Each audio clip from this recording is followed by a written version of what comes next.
Hello everyone, it's Pastor Lon, homestead and pastor, my beautiful wife Robbie Lynn. That's all you can say? Yep, hello. Welcome you all back to our next episode of Come Sit a Spell. Hope you come sit a spell with us. As you can see, we're back here on the, back in the building again because it's, what? A chilly 30-something degrees 38. Who? 38. 38 degrees outside here in South Carolina tonight. It's supposed to get to 30. Yep. This morning I got up and there was a light frost here, and I got up early before the sun come up and rinsed off all of our blueberry bushes, our fruit trees, a few of them that had started budding out, and hopefully I helped with that. We'll know in a couple of days, but it's frosting again tonight. Probably it's down at 30, low at 2:30. There's a freeze warning. And then it's supposed to warm back up toward the end of the week, and then Thursday 69, Friday 76. Yeah. Then Saturday back down to 57. And then chance of frost again Sunday night, Monday morning, right? 34. Yeah. So I'll probably have to get up and do the same thing again. And I've done that in the past, and it worked. And I'm just hoping it'll work this time. I was spraying my little heart away trying to save our crops, our blueberries and I know, because last year we didn't get any off our tree. I want some blueberries bad this year, but anyway, that's what's going on with the weather. Y'all let us know what the weather's like in your neck of the woods, and where, as I always ask you, what state you're reporting from. Some of you I've kind of learned where you're from, but all of you I hadn't. But we'd encourage you to just hang in there. It's like a roller coaster ride these days with the weather. Summer's coming. Yeah, sooner or later, spring, summer's coming. I don't know if we get much spring. You might jump right in the summer, but hey, we live day by day. Ain't nothing we can do about the weather except deal with it. Yeah. So.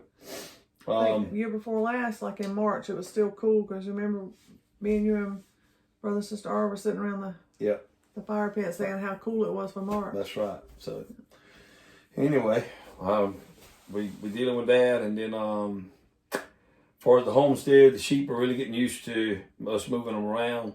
They actually follow Robbie Lynn around when she has a little bit of feed to entice them, but they'll follow her back and forth from where we put them out in the field in front of the house there. We bring them all the way out the big pasture gate and out in the open, and they follow me right. They know now where they're going. And they're so much simpler than goats. Everybody told me that, but we should have had sheep the whole time. So somebody asked us on here, I responded back to your comment as far as from goats to sheep to hogs, which ones did we Hogs would be on the last enjoy. On the list. Well, I'm probably with the hogs, the way that they got 250, 300 pounds, try to do something with them. That's a no-no. No, I love my goats. Yeah. My special goats. But sheep are very easy. Sheep are the way to go for us. We're going to go through this summer and see how they are as far as being parasite resistant. But hey, we got it set up now where we can start rotating them. We feel like, especially as cold weather gets out of the way and that pasture really goes to growing. Yeah. Speaking of that, we was able to, and I got a little bit of the footage I may put on here. Well, we got the call. Mr. Cliff, the guy we get our hay from, told me he had some old hay he'd run up on. I told him we wanted some to use around the house, around the homestead for helping seed our pastures, as well as use them for compost or whatever. This old hay is really too old. Animals won't eat it, but we're not going to let it go to waste. We're going to use it, like I said, roll some of it out in our pasture to help seed the pasture, and as well as use it for whatever other need we need it for around there. I appreciate Mr. Cliff for looking out for us with this. But we were able to get some hay, some old hay from the guy we get our hay from, and he called me. They're old bales too. They're old bales, real old bales, and we're going to take and roll them out there in the pasture and try to help seed the pasture. Ben and Denise encouraged us to do that at Renewed Homestead, and we'll use it wherever else. But we managed to roll. I hope there's still seeds in there. Maybe so, but we're gonna roll it out. How old is too old? We're gonna roll it out and see what happens. And he said if he found any more, he'd call me. I thought about even putting seeds down and then rolling on top of it. Yeah, you know, you see a lot of people that when they're doing construction work on the side of the road widening projects, they'll do that. They'll disturb the land, the dirt, whatever, and then they'll put seed out. Yeah, some of them put seed out or spray it out, but then they put straw on top of it to keep the wind from blowing it and hopefully the birds from getting it. But anyway, that's where we are with that. And of course, we still feeding the cow, waiting on April the 20th.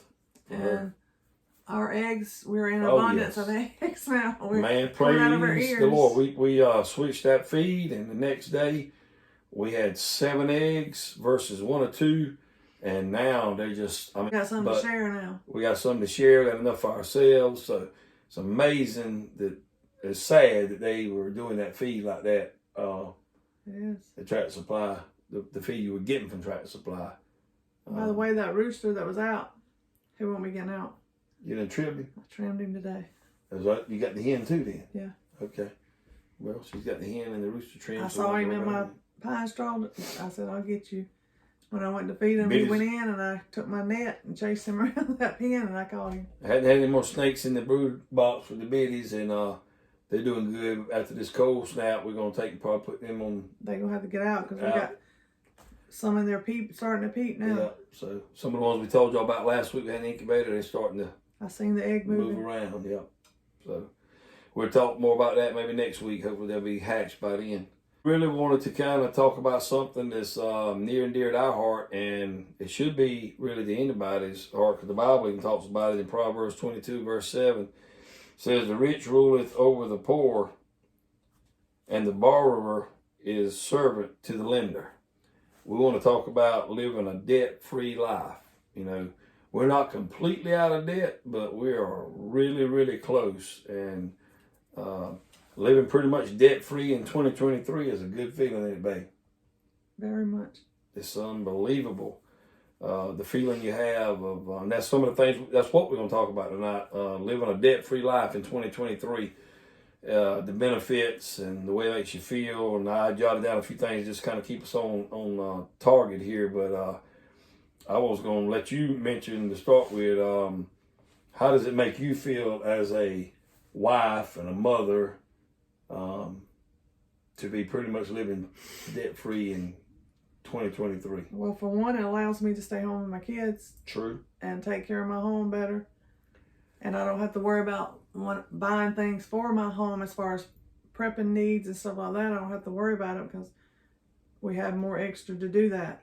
Right. To prep and buy more stuff for the house. We've always been one to try to pay. When we had before we moved here, we had the bigger house and the bigger debt, the mortgage. We always tried to pay extra on that, even try to pay that off. Robert Lynn always has managed our money very well. And that means a lot to me as a husband to have a wife that'll manage the money like she has in the past and still managing it today. But it's just a good feeling too I feel good as a husband and a father to be able to work and to do really like it was designed to do, for me to go out and make the living and her stay at home and take care, which is what she loves to do.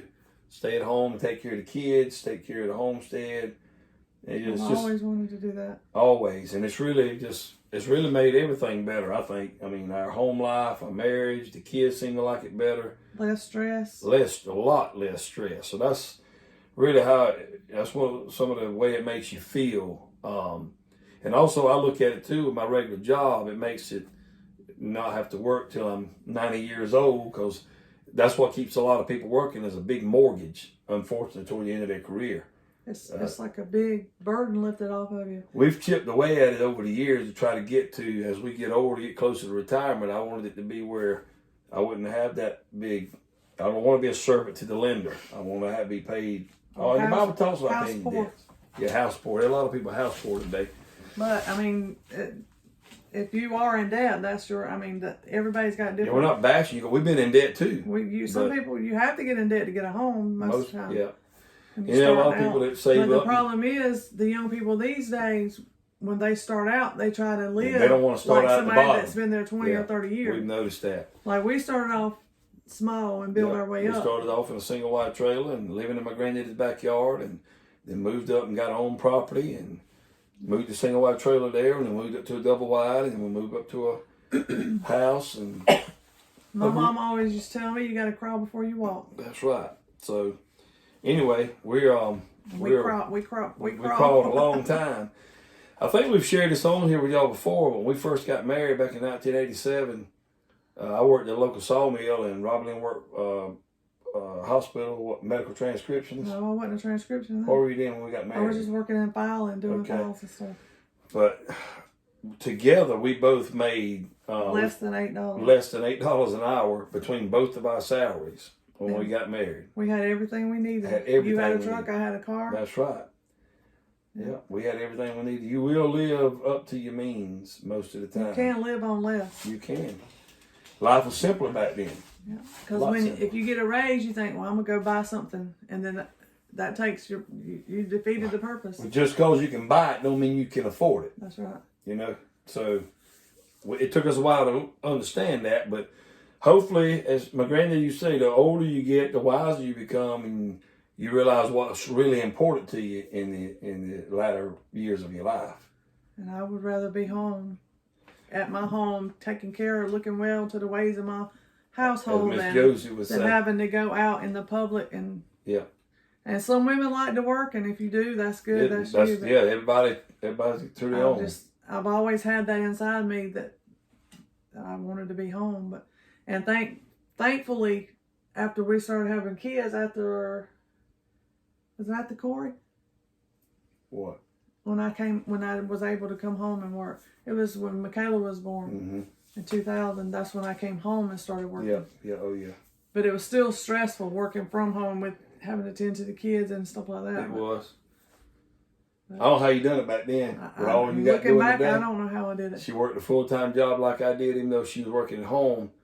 She could only be away from that computer a certain amount of time during the day, and took care of everything back then. And it seemed like you always running. It was so stressful. Oh.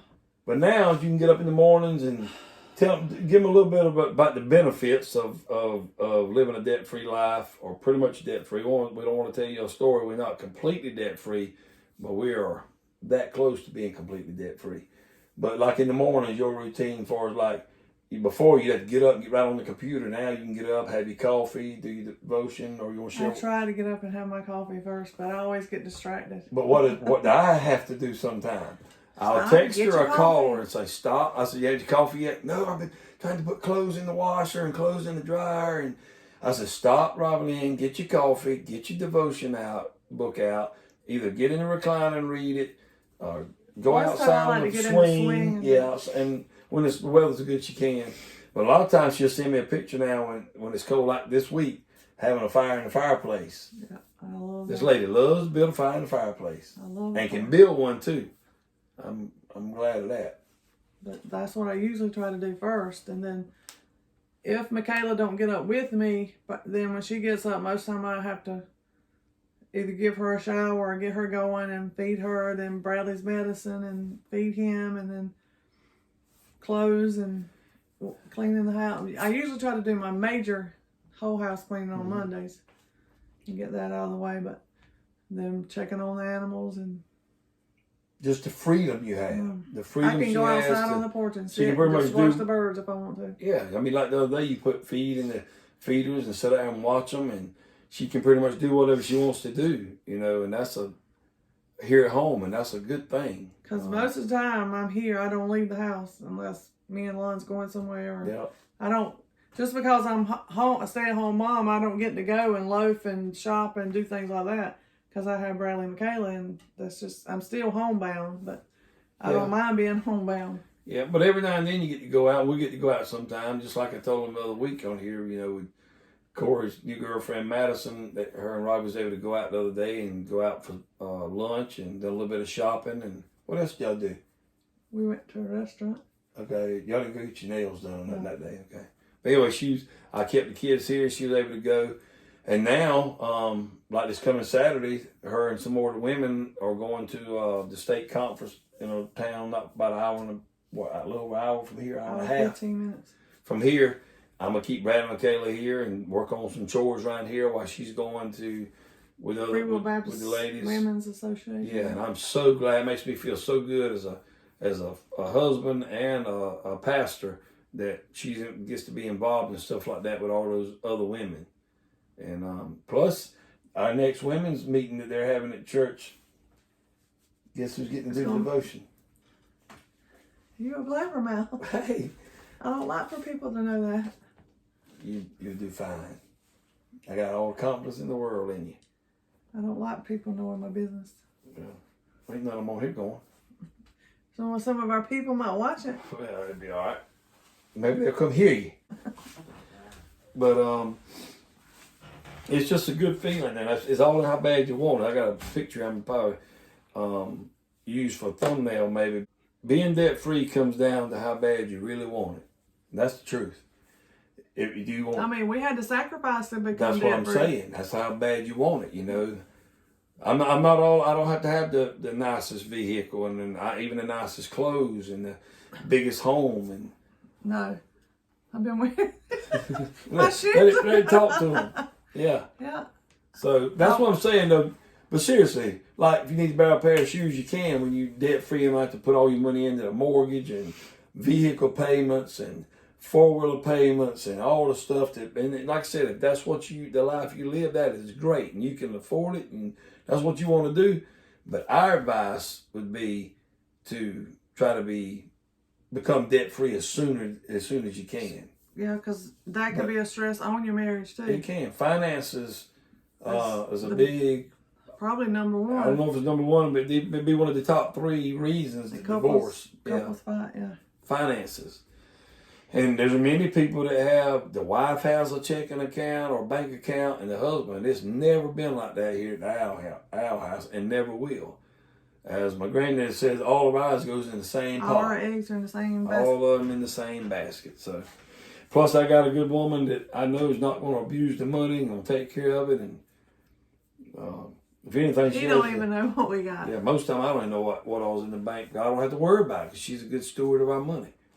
But our advice to couples would be, young couples just starting out or young individuals just starting out, was to not get over your head in debt. My daddy told me that before we got married. He said, don't overload yourself with debt because like we just said, that is a top priority or a top reason that many couples get divorced. He also used to use that analogy. It'd be like if you're spending too much money, it's like putting water in a 5-gallon bucket with a hole in it. You ain't gonna never fill it up. It's gonna always run out. If you don't keep putting it in, it's gonna run out. But he said, pay for one thing. he did tell us that. You pay for something and get something else. If you have to go in debt with it to get it. A lot of people don't believe in going in debt at all. They like to save up the money and buy it. And that's fine too. We were really never able to do that here, but we never overloaded ourselves when we were in debt. Even when we had the mortgage, because both of us were working, but both of us had to work to pay the mortgage. So it was a servant to the lender because we had to both work to be able to. And now the Lord blessed us out where we are. We've told this before, but remind you, we went from a 2,800 square foot, 2-story brick house with 4 acres of land to a, 1,900? I think somewhere around. A little over 1,900 square foot board side house, single story with 17 acres of land with no mortgage. So who wouldn't trade that? A lot of people would. A lot of people wouldn't because of the status. A lot of people are in debt today trying to keep up with the people down the street. And I'm not trying to impress anybody. I'll tell you, there's a lot of people out there doing that today, but you're not looking at 2 of them now. Yeah, I mean, I've always, I can't say I'd never, it wasn't as bad working for me. I've always wanted to be a stay-at-home mom, but it seems like around 2015, that's when, I don't know, the Lord just burdened my heart, and I was just trying to figure out a way that I wouldn't have to work. And I was paying everything towards the house to try to get it down, but it was just a burden, and I would just go to bed thinking, "Look, I'm never going to be able to quit work." See, that was way on my mind because I knew how bad she wanted that, and I wanted it. But I was thinking, man, we got to make some adjustments so that I can take care of us on my salary. And we wouldn't have done that. The Lord had to keep pushing us. Yeah, that's true. The Lord pushed us out of that nest because when we moved here in 2017, help me with the dates, babe. We moved here in July. Yeah, July of 2017, and then they let y'all know that they were letting September all the transcriptionists go September 2017. So 2 months after we moved out here, they she lost her job. Meeting. Everybody was called to the meeting, and that meeting they told us wasn't that a warning or anything. And everybody was like, oh my God, what are we going to do? And I'm like, yes. And you've been No, there? I was worried about too, kind of nervous, but. But you've been there how long? How many years? 32 years. 32 years. And all she got from it was a, where'd the plaque go? Wall. Where'd that plaque go? Right there. Yeah. Plaque on the wall. And basically replaced y'all with machines. Yeah. But the machine, the doctor's talking to the machine and it's supposed to, and what they call it is dragging. okay. You owe my head, but whatever you say. They talk into it and the machine types it. So anyway, I hated it for the ones that had to have the job, but for her, that was kind of like, for us, we had just moved here. And the Lord took away the mortgage. Well, see, that was the plan. When we moved here, I was going to quit, but we wasn't quitting. We didn't have the nerve. We were still trying to say, well, if I work, we just have more money, you know. That was the wrong mindset, but that's what we were thinking. Yeah, because our internet sucks out here, and I couldn't get my work done. It was just terrible. It was. So Lord said, I know what, we'll just get rid of all the medical transcriptions. Now that's what happened. But anyway, probably 99% of them had to find another job. Yeah. I was one of the and I hated it for the ones that really needed it. There was a couple more that didn't go back. But that's when, so it's 2017 to now, she's been at home doing what she does here. And now she can, if she wants to get in there and bake a cake, she wants to get in there, make elderberry syrup. She wants to get in there and make kombucha. Bake bread. Kefir now. I mean, just all the stuff that she does, even though she hadn't done a video of none of that lately. We got to work on that. But to her defense, she needs, it's easier when she's got me here to help video. I do know that. So. Because 9 times out of 10, if I'm in the kitchen, guess who's coming in? Yeah, Michaela's going to be in there on her back. If she sees the light come on, she's coming in there. But anyway, we just wanted to kind of mention that about living debt free. That should be everybody's goal. And I think the sooner you can do it, the better. Because that's why a lot of people have to work till they 65, 70 years old, because they got to pay that mortgage. Today's world and economy, who knows when you're going to lose your job anyway. That's true. It's not just being able to retire when you want to, but like she said, if you lose your job, or a medical anything, event, you have to stay out of work. I mean, it's just... You need to be chipping away at that debt as much as you can and sacrifice some stuff, and not try to keep up with your neighbors down the street. That's what I would tell, especially young couples today. They try to keep up and then get a good job, and they want to go buy a new truck, a new home, a new four-wheel, a new tractor, a new this, new that. That's not smart move. The older we got, I'm 56 years old, and I wish I'd have known back then what I know now. Financially wise, we would have done a lot of things different. The only reason I work is because we wanted stuff. We wanted more stuff. I work for stuff. Yeah. But it's good not being a servant. I would rather wear these and stay on. Well, I was going to say a while ago, by not having a big mortgage over your head and getting out of debt more, you can go to Walmart when you want to. You can go buy a new pair of shoes when you want to. To go to Walmart. I know nobody wants to go to Walmart, that evil empire. I could order my shit. I usually order online everything. I just don't have, to tell you the truth, I don't get a chance to go shopping really much. True. So being out of debt, she gets to, spend some money on, and she don't throw it away. She spends it on stuff we need. But there's always a UPS truck or a FedEx truck coming down the driveway. It's got most time doing prepping or a homestead. Today we got to get in here. Yeah. So. I ordered some stuff from, where is it? Patriot Supply? Something like that. Yeah, boxes of food and stuff. So. And that's what I encourage you to do too. Be prepared for whatever may come. And I mentioned that on the channel. And some people say, don't be talking about that. But hey, it's not the fear kind. It's not fearful. It's not. It's common sense stuff. Yeah. You don't have to be afraid, because in the end, God's winning, and we're going to win. That's right. If we're on God's side, but I mean, you want to prepare. You want to feed your children while you're here. You want to live a good life while you're here. And help others. And help others, not depend on the government. But anyway, just debt-free is the way to go. It is really a good life. And it allows you to live a normal life if you don't have a homestead. There she goes. Every time. Yeah. But it allows you to live a normal life if you don't even have a homestead, if you're just living a normal lifestyle, being out of debt. But then when you're living on a homestead, you can spend more money on infrastructure and things and you can give more to help other people or the church or whatever. Absolutely. It's a great feeling, and I would encourage anybody to start working on, what does that Dave Ramsey say? Live like nobody else today so you can live like nobody else tomorrow. Is that how that goes?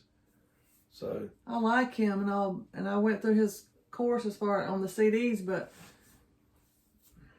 he wouldn't like me staying home. He would want you to work. He's more about the money. Well, and he does a good job. We're not bashing. He does a good job of what he does, but he's just like anybody else. He's into investing and stuff like that. We eat the meat, spit out the bones of what he gives.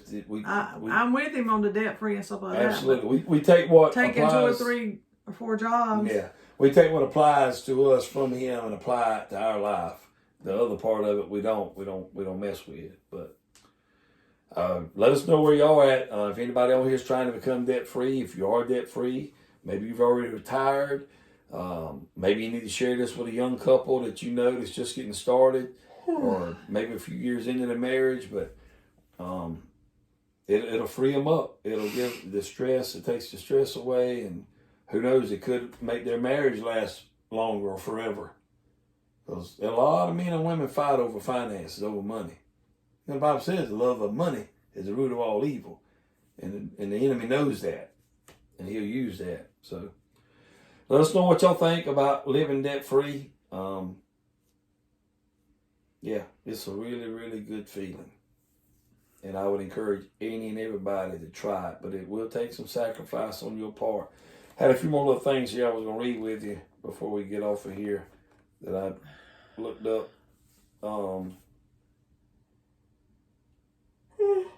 It's a stupid time.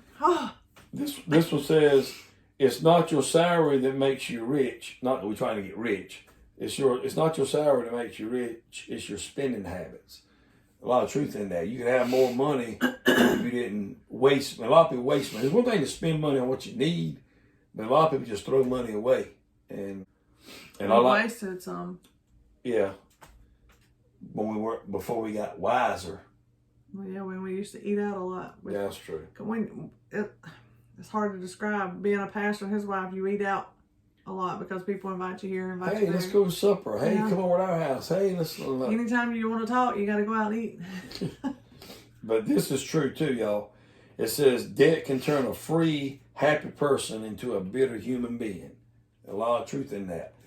Because when you're that servant to the lender, it makes you feel obligated and you lose sleep and you stress out. And it could even cause health problems. Stress will kill you. But anyway, that's kind of all I'm going to share. But we just want to share this with y'all. I hope it helps somebody. If you think it'll help somebody in your family or friend, please share it with them. We're not experts. We're not experts at this, but we have come a long way, and we're a lot wiser, and we're probably in a lot better shape than a lot of other people our age, I would say. But like we said, though, there's people, they love both of them working more money, working more hours, and they like to buy stuff. That's their preference. That's what you want to do. If you'd like to go shopping and buy 100 pair of shoes, and work 60 hours, no way. I've never, as a pastor, I'm gonna close with this. As a pastor, I've never stood beside a bed of a dying person, and they told me they wish they would have spent more time at the office. They wish they'd have spent more time at work. Wish they spent more time making more money. Most of them say, I wish I'd have took the time to spend more time with my family at home doing things together.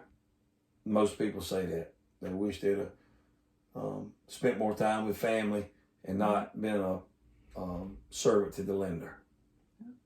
That's why. So a lot of people die and they're still servant to the lender and pass it on to their family to take care of that debt.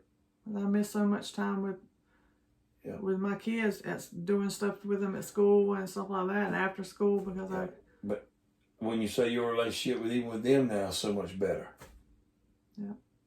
No, one thing's made our life better, ain't it, babe? What you trying to say? What? I was grumpy when I worked. No, I didn't say that. It's just got better and better. It was great, now it's greater.